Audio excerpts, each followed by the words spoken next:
보라, 어둠이 땅을 덮을 것이며 캄캄함이 만민을 가리느니와 오직 여호와께서 내 위에 임하실 것이며 그의 영광이 내 위에 나타나리니 나라들은 내 빛으로 왕들은 비치는 내 광명으로 나아오리라. 역사의 주인 되시는 하나님 아버지, 은혜를 감사드립니다. 비록 이 땅에 어둠이 가득하지만 모든 주권이 하나님께 있음에 하나님의 영광의 빛이 우리 가운데 임하실 때 나라와 민족과 권세자들이 하나님의 빛으로 나올 것을 믿습니다. 이것에 하나님의 얼굴을 구하며 나온 모든 성도들에게 하나님의 영광의 빛을 비춰주시고 일어나 빛을 발하는 소망의 예배가 되게 하여 주시옵소서. 예수님의 이름으로 기도드립니다. 아멘.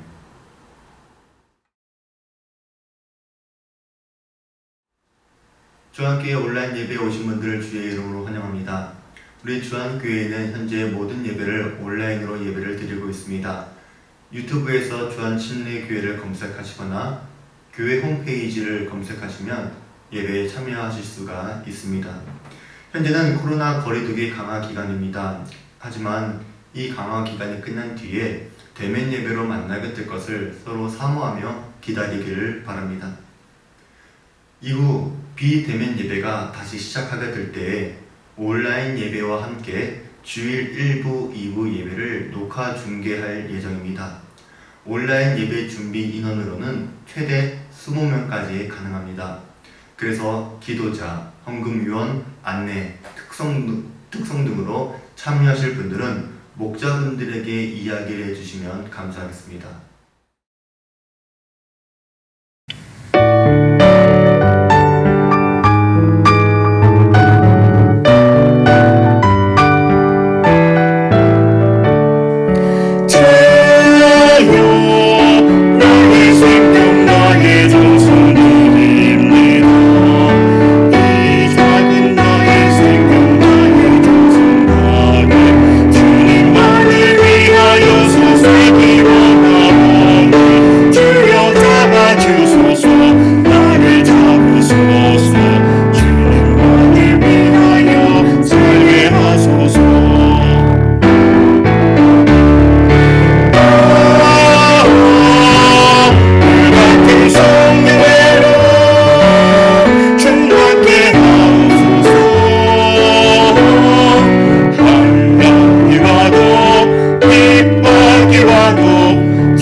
다 같이 기도드리겠습니다.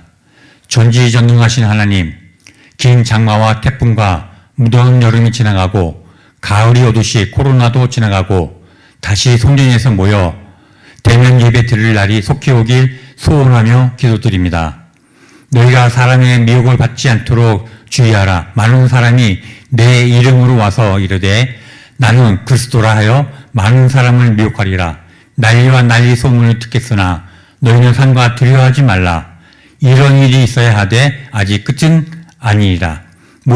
이 모든 것은 재난의 시작이라.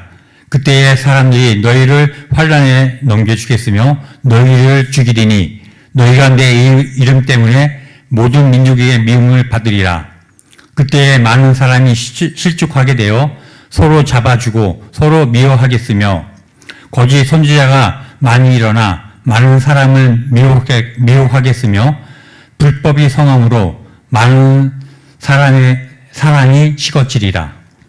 요즘 세상은 코로나와 이정자들의 불법과 정치 공방으로 많은 사람들이 정신적으로, 육체적으로, 경제적으로 많은 고통 속에서 살아가고 있습니다. 그에 대해 주님을 믿는 저희들은 손가락질도 받고 있습니다. 요즘 우리나라는 우리 개신교가 핍박을 받는 것이 점점 더 심해지고 있습니다. 너희는 스스로 조심하라.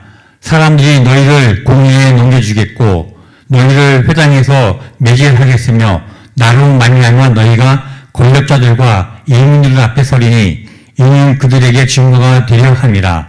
또 너희가 내 이름으로 말미암아 모든 사람에게 미움을 받을 것이나 끝까지 견디는 자는 구원을 받으리라 한 말씀을 하셨으니 우리 주한교회 성도들은 어떤 환난과 핍박과 유혹이 와도 끝까지 견디어 구원받게 하옵소서.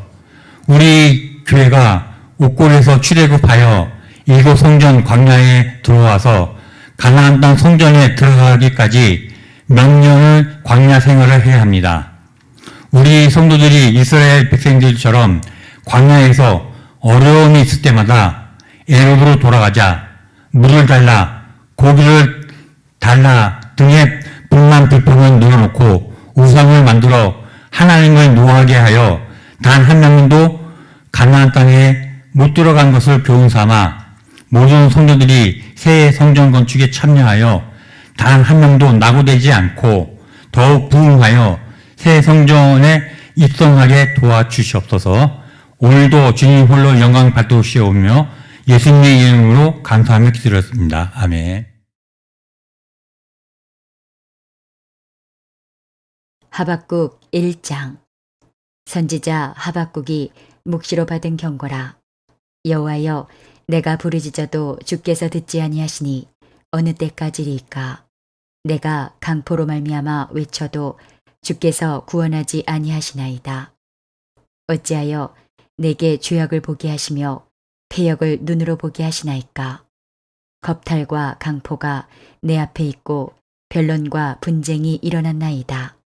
이러므로 율법이 해이하고 정의가 전혀 시행되지 못하오니 이는 악인이 의인을 애워쌌으므로 정의가 굽게 행하여 지미니이다. 여호와께서 이르시되 너희는 여러 나라를 보고 또 보고 놀라고 또 놀랄지어다. 너희의 생전에 내가 한 가지 일을 행할 것이라. 누가 너희에게 말할지라도 너희가 믿지 아니하리라. 보라, 내가 사납고 성급한 백성 곧 땅이 넓은 곳으로 다니며 자기의 소유가 아닌 거처들을 점령하는 갈대아 사람을 일으켰나니 그들은 두렵고 무서우며 당당함과 위엄이 자기들에게서 나오며 그들의 군마는 표범보다 빠르고 저녁 이리보다 사나우며 그들의 마병은 먼 곳에서부터 빨리 달려오는 마병이라. 마치 먹이를 움키려 하는 독수리의 나름과 같으니라. 그들은 다 강포를 행하러 오는데 앞을 향하여 나아가며 사람을 사로잡아 모으기를 모래같이 많이 할 것이요 왕들을 멸시하며 방백을 조소하며 모든 견고한 성들을 비웃고 흉벽을 쌓아 그것을 점령할 것이라. 그들은 자기들의 힘을 자기들의 신으로 삼는 자들이라. 이에 바람같이 급히 몰아 지나치게 행하여 범죄하리라. 박근혜 정부 정책 슬로건은 비정상의 정상화였습니다. 이것은 사회의 비정상적인 것들을 정상으로 되돌리겠다는 말입니다. 하지만 사실 비정상의 정상화라는 개념은 원래 완전히 다른 의미였습니다. 1986년 1월 28일 미국에서 우주 왕복선 챌린저호를 발사합니다. 전 세계로 생중계되었던 이 역사적인 사건은 인류의 우주 개척에 있어 엄청난 비극의 날로 기록되었습니다. 챌린저호는 발사 후 불과 73초 만에 공중 폭발을 합니다. 이 사고로 민간인 여교사를 포함하여 7명이 안타까운 죽음을 맞이했습니다. 챌린저호는 발사 전에도 일기 변화를 비롯하여 각종 크고 작은 문제들로 여러 번 발사가 연기되었습니다. 그러다 결국 연료 탱크에 들어가는 작은 고무링 하나의 결함으로 천문학적 비용이 들어간 발사 프로젝트의 실패는 물론 돈으로 환산할 수 없는 소중한 생명들이 죽음을 맞이한 것입니다. 2003년 2월 1일에는 콜롬비아호가 지구 대기권 진입 중 폭발하는 사고가 일어났습니다. 콜롬비아호는 1981년부터 우주 임무에 투입된 최초의 우주 왕복선이었습니다. 콜롬비아호는 대기권에 진입할 때 발생하는 엄청난 대기 마찰열을 견디기 위한 열 차폐체가 발사 당시 약간 떨어져 나갔습니다.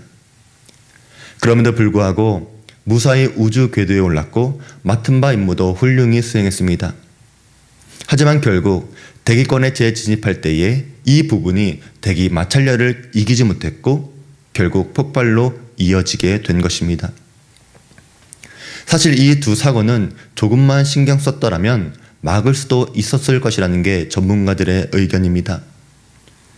챌린저호는 이미 사소한 결함과 문제에 대해 수차례 윗선에 보고가 올라갔지만 별다른 조치가 없었습니다.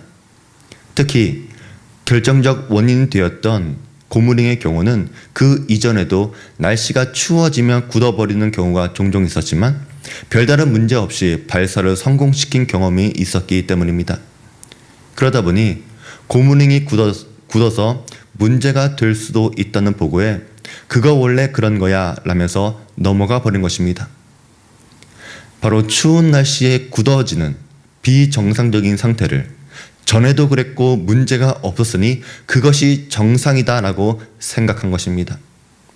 여기서 비정상의 정상화라는 개념이 나오게 되었습니다.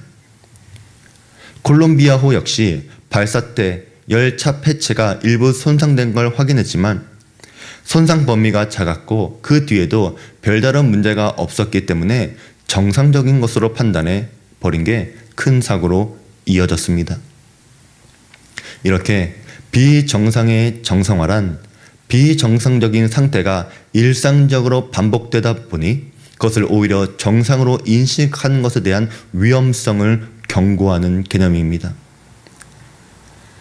요즘 사회를 보면 비정상의 정상화 같습니다. 평등한 기회와 공정한 과정과 정의로운 결과가 사라졌습니다. 불의를 판결하는 법관들은 상황에 따라 법의 적용을 다르게 합니다.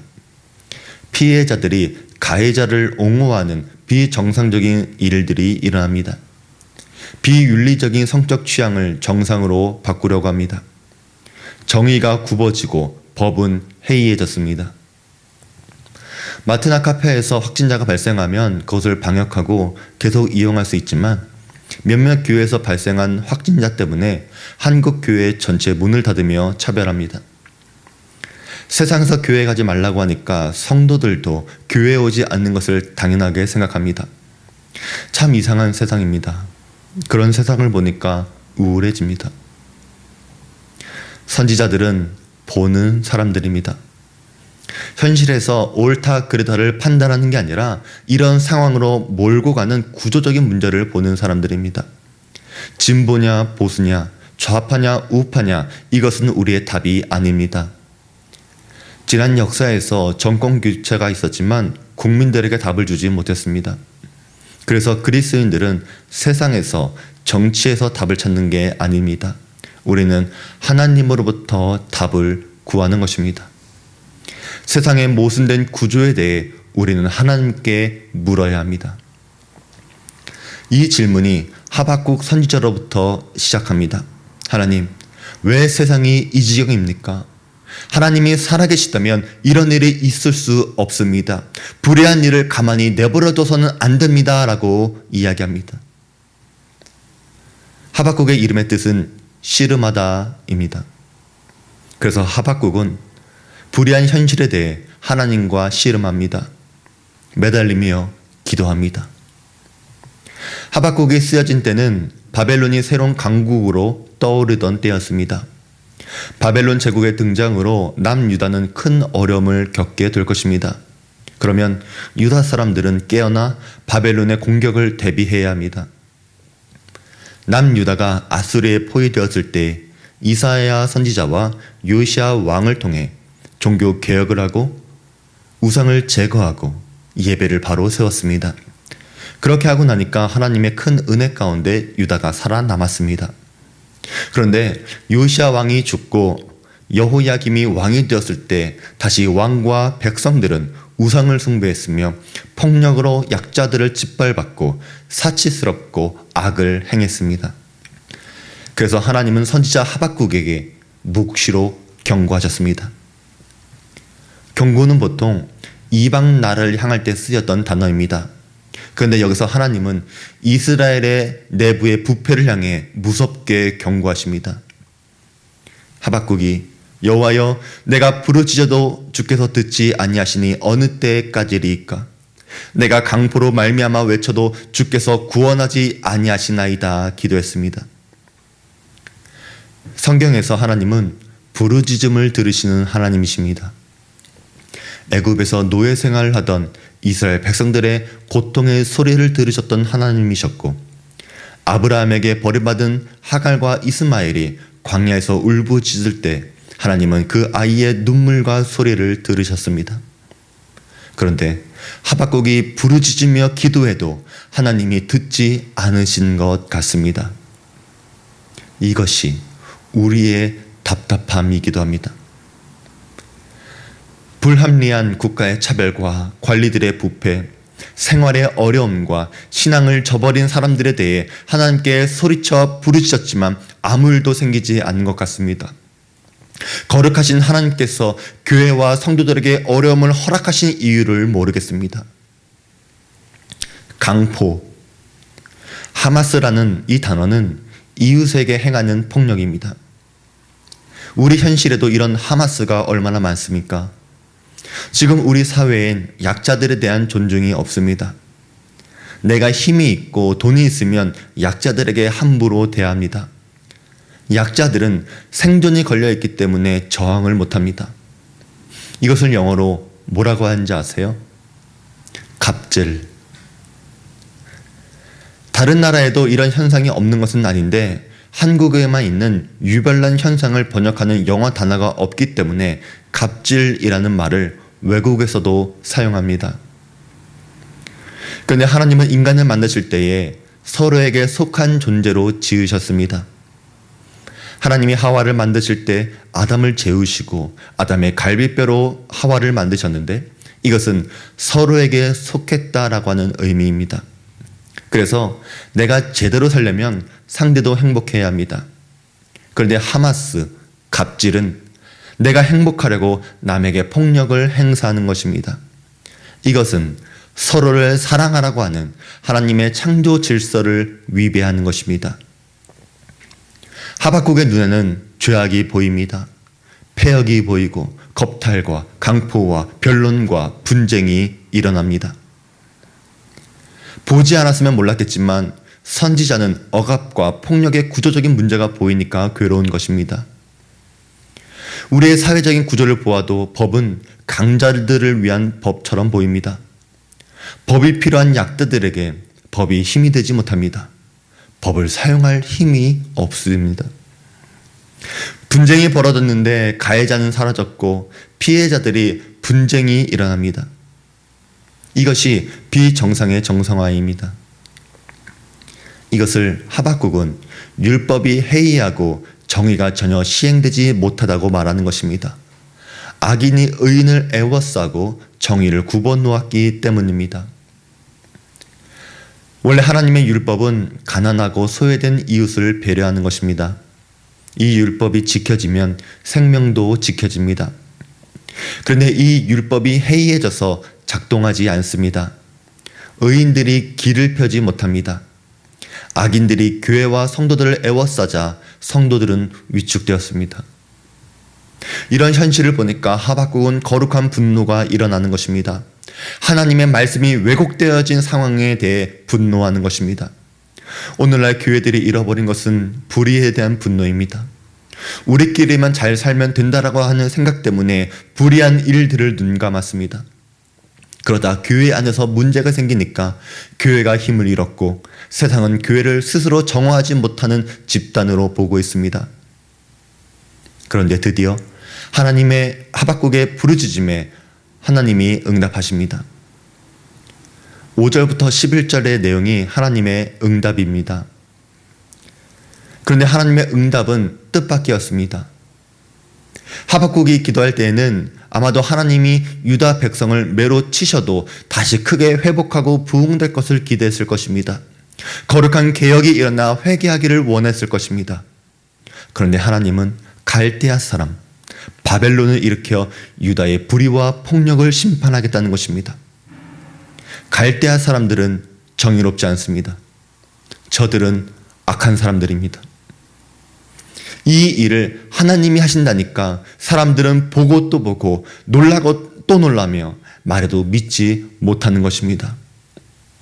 이것은 오늘날 하나님께서 교회를 몹시 배척하는 세력들도 코로나 바이러스도 하나님이 사용하신다는 것과 같습니다.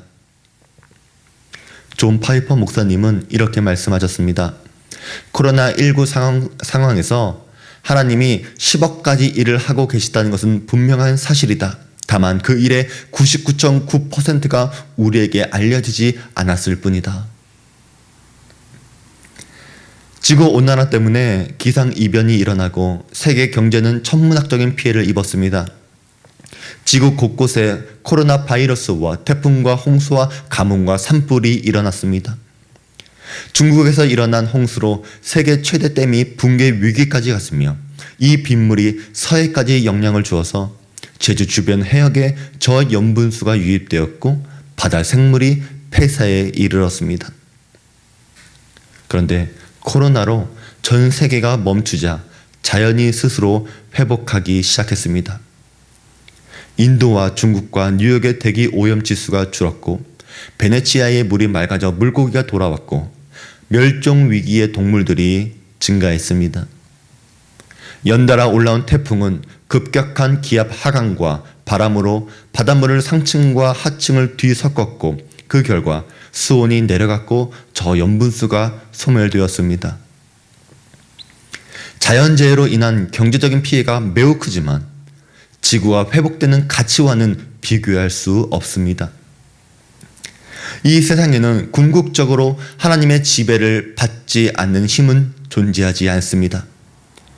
갈대아 사람들이 막대한 군사력 때문에 이 세상에 주도권을 쥐고 있는 것처럼 생각하지만 사실 그렇지 않습니다. 하나님이 사용하신 것입니다. 역사의 주인은 하나님이십니다. 이 세상에 우연은 없습니다. 아무 일도 우발적으로 일어나지 않습니다. 하나님은 늘 감찰하시고 자신의 때에 자신의 방법으로 일하십니다. 하나님께서 지금 이 세상에 일어난 재난들 그리고 한국교회와 성도들에게 일어난 일들은 하나님의 나라를 세우시라는 위대한 목적과 관련이 있습니다. 그러므로 우리는 이 세상에서 벌어지는 놀랍고 믿을 수 없는 일에 대해 당황하지 않고 이 일들이 하나님의 나라와 어떤 관련이 있는지 물어야 하는 것입니다. 만일 이상한 일들이 개인에게 일어나고 있다면 불평하지 말고 이 일을 통해 내게 무엇을 가르치고 있는가? 나의 무엇이 변해야 하는가? 왜 하나님은 내게 이 일이 일어나도록 내버려 두셨는가를 물어야 합니다. 우리 삶에 일어나는 이상한 일들은 어떤 목적이 깨달아질 때에 비로소 이해가 되는 것입니다. 이상한 일들이 일어났다고 해서 하나님께서 우리를 향한 사랑과 공의를 의심해서는 안 됩니다. 저는 한국교회에 희망이 있다고 믿습니다. 코로나 때문에 교회가 핍박당하는 것은 한국이 유일합니다. 전 세계에서 교회를 지목해 예배를 닫게 하는 것은 한국밖에 없습니다. 그러니까 반대로 하나님이 한국 교회만을 지목해서 어려움을 당하게 하신 이유가 있지 않을까 생각하는 것입니다. 안타깝게도 한국 교회 안에도 죄가 있습니다. 교회 안에도 강포가 있고 교만이 있고 구분 정의가 있습니다. 하나님의 일을 하는데 왜 스펙이 필요합니까? 섬기는 직분이 왜 계급이 되어야 합니까? 왜 헌금 뒤에 자신들의 죄를 숨기려고 합니까? 왜 성장이 부흥이라고 말합니까? 왜 기도만 하면 불가능이 없다고 말합니까? 왜 성공이 하나님의 축복이라는 등식을 만들었습니까? 이것은 죄입니다. 이것을 먼저 본 경건한 그리스도인들이 부르짖어 기도해도 교회와 성도들이 깨어나지 못했습니다. 그래서 하나님이 믿을 수 없는 놀라운 일을 보여주시는데 세상 사람들이 일어나는 것입니다. 그럼 하나님은 우리의 무엇이 바뀌기를 원하고 계십니까? 저는 그것이 성도들의 삶, 성전의 의미, 예배라고 생각합니다. 지금 한국 교회의 가장 큰 도전은 대면 예배다, 비대면 예배다가 문제의 본질은 아닙니다. 하나님은 대면 예배를 금지하면서까지 교회를 나오지 못하게 하시고 교제와 봉사와 양육과 전도가 사라진 예배를 드리게 하시고 성도들의 삶을 경제적으로 위축시키는 이유가 무엇입니까?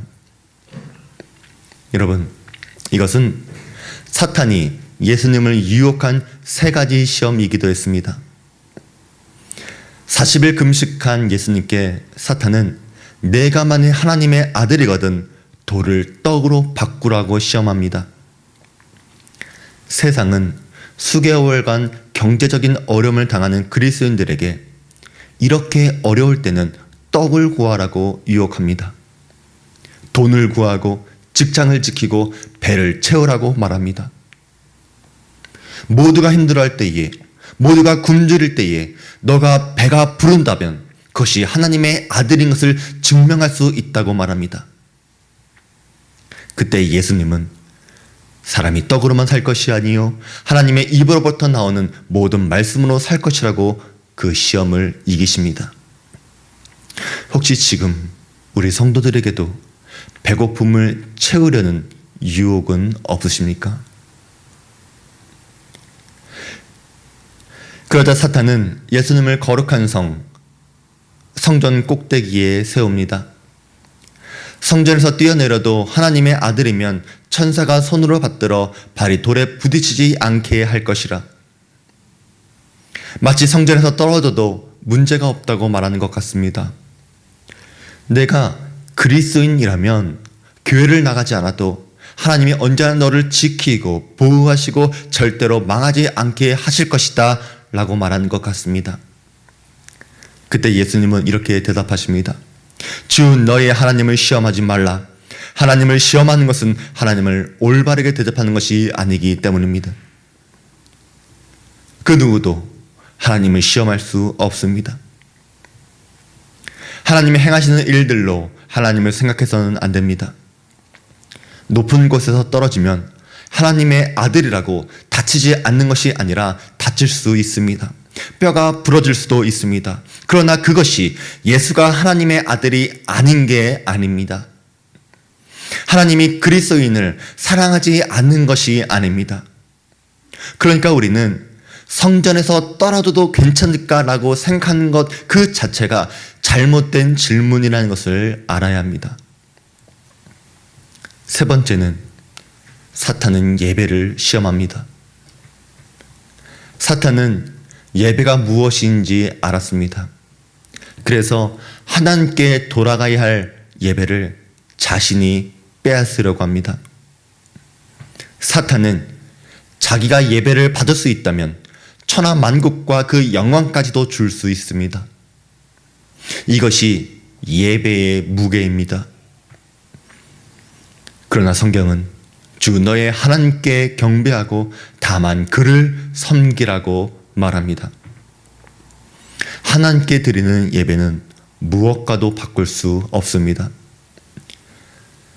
그런데 지금 상황은 어떻습니까? 사회적 거리두기 때문에 신앙적 거리두기가 생겼습니다. 성전에서 떨어져도 하나님이 지켜주실 것이라는 오해를 하고 있습니다. 사탄도 예배의 영광을 알고 있는데 그리스도인들이 하나님을 예배하는 것을 온전히 드리지 못합니다. 하나님의 입에서 나오는 말씀보다 배부르게 하는 떡을 찾고 있습니다. 이것이 이 시대를 향한 하나님의 시험을 알지 못하기 때문입니다. 그래서 사탄의 유혹에 넘어갑니다. 오늘날 교회와 성도들은 더 이상 예수 그리스도의 재림에 관심이 없습니다. 예수님과 친밀함이 소중하지 않습니다. 바벨론이 주는 힘과 공포에 억눌려 있습니다. 그래서 바벨론의 힘을 추구합니다. 하나님은 이 세상의 것을 사랑하지 말라고 말씀하십니다. 세상에서 안개처럼 사라질 것에 대해 삶의 방향을 잡으면 안 됩니다. 우리가 하나님을 사랑한다고 이야기하면서 사랑을 증명하라고 할 때에 보여줄 사랑이 없습니다. 하나님을 위해 나갈 준비가 되어 있다고 말하지만 매일매일 나가겠다는 말만 하고 있진 않습니까? 지금 대면 예배 금지는 하나님께서 예배를 받지 않으시겠다가 아닙니다. 하나님은 이제부터 하나님이 기뻐하시는 예배를 받겠다는 것입니다. 교회를 안 나가도 된다가 아니라 교회를 안 나올 때 너는 성전을 향해 어떤 마음을 갖고 있느냐 물으시는 것입니다. 우리 삶에 신앙과 물질이 저울질될 때에 과연 하나님의 입에서 나오는 모든 말씀을 선택하겠느냐 우리에게 묻고 계십니다. 저는 우리 주안교회 성도들이 하나님의 고난에 담긴 시험을 이겨낼 수 있는 분들 되길 바랍니다. 역사는 반드시 하나님의 시간표대로 진행됩니다. 세상은 이제 교회를 억압할 힘이 있다고 생각합니다. 교회가 힘을 잃어가고 있기 때문에 자신들이 성공했다고 생각합니다. 그러나 이들은 역사의 참된 의미를 이해하지 못한 것입니다. 갈대아 사람들이 자신들이 하나님께 이용당한다고 전혀 깨닫지 못한 채 자신들이 얻는 성공의 공로를 힘과 우상에게 돌렸습니다. 그러나 하나님은 그렇지 않다는 것과 하나님께서 그들을 들어 올리신 것처럼 그들을 버릴 수도 있다는 것을 보여주십니다. 11절 9절에 보면 개역 개정 성경에는 조금 어렵게 번역되었는데 새 번역 성경에는 이렇게 11절을 번역했습니다. 그러나 제 힘이 곧 하나님이라고 여기는 이 죄인들도 마침내 바람처럼 사라져서 없어질 것이다. 하나님께서 바벨론을 일으키시지만 그 기한을 70년으로 정하신 것처럼 코로나도 예배 금지도 끝날 날은 올 것입니다.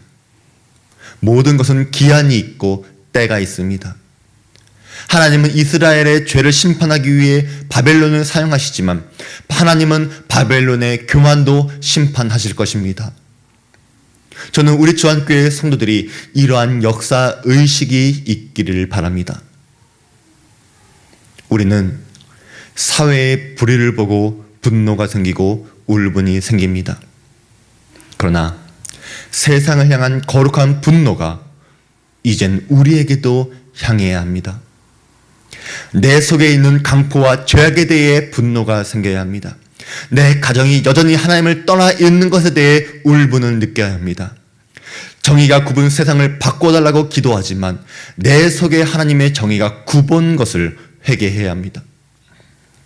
전 우리 성도들이 열정을 잃지 않기를 바랍니다. 날마다 온 마음과 뜻을 다해 하나님을 사랑하기를 바랍니다. 우리 속에 비정상적인 것을 정상적인 것으로 생각해서는 안 됩니다. 우리 속에 비정상적인 문제와 죄악들을 갖고 하박국처럼 하나님과 씨름하며 기도하고 회개하고 돌이키고 하나님의 뜻을 구하시기를 바랍니다. 하박국의 또 다른 의미는 포옹하다, 안아주다입니다. 우리가 하나님께 매달릴 때에 하나님도 우리를 안아주시는 귀한 한 주가 되기를 주의 이름으로 축복합니다. 기도하겠습니다. 부르짖음 응답하시는 하나님 아버지, 하나님의 침묵에도 감사드립니다. 주님께 돌아오기를 기다리는 아버지의 마음을 깨닫게 해주시니 감사드립니다.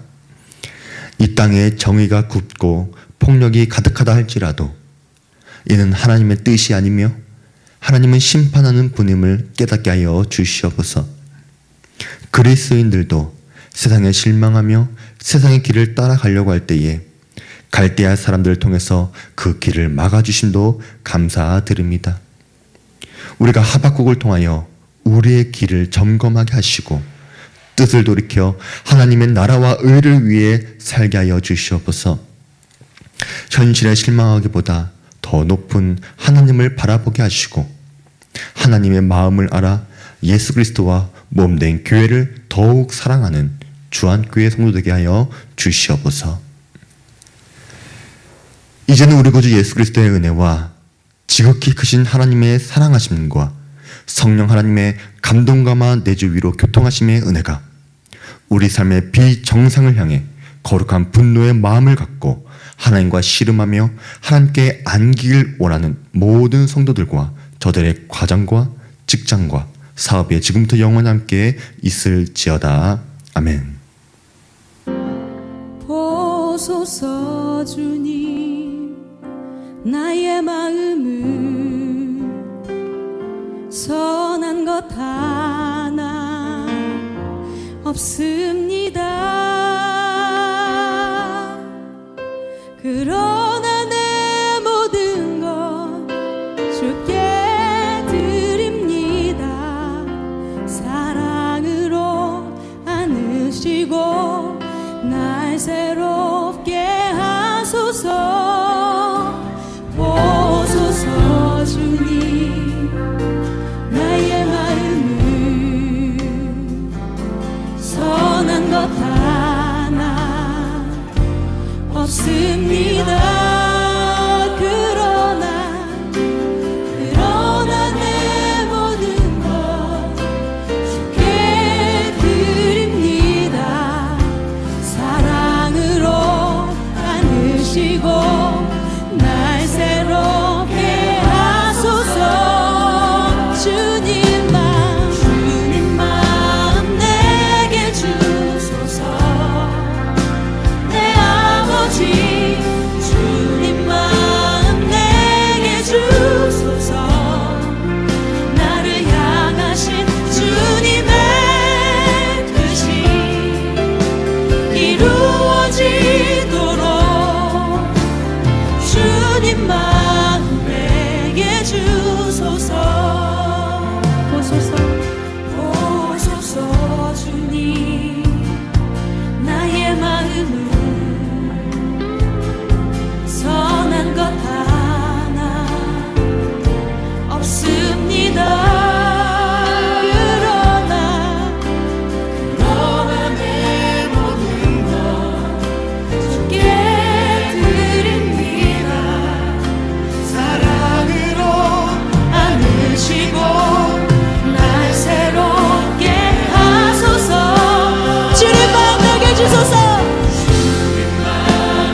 아버지 주님 마음 내게 주소서 나를 향하신 주님의 뜻이 이루어지도록 주님 마음 내게 주소서 함께 주 앞에 나아갑시다 오 주님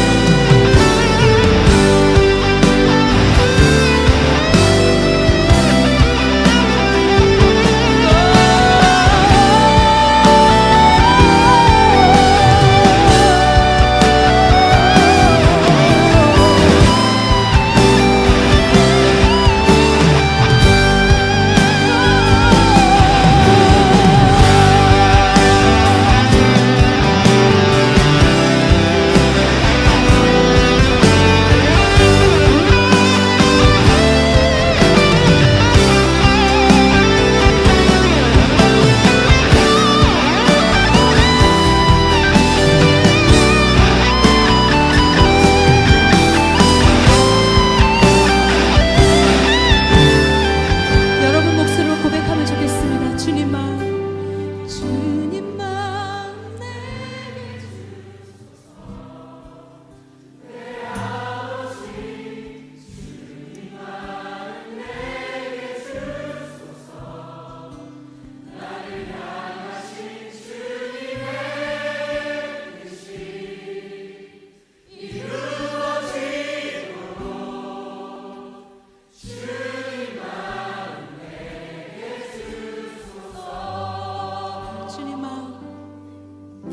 주님 마음 내게 주소서 내 아버지 주님 마음 내게 주소서 나를 향하신 주님의 뜻이 이루어지도록 주님 마음 내게 주소서 주님 마음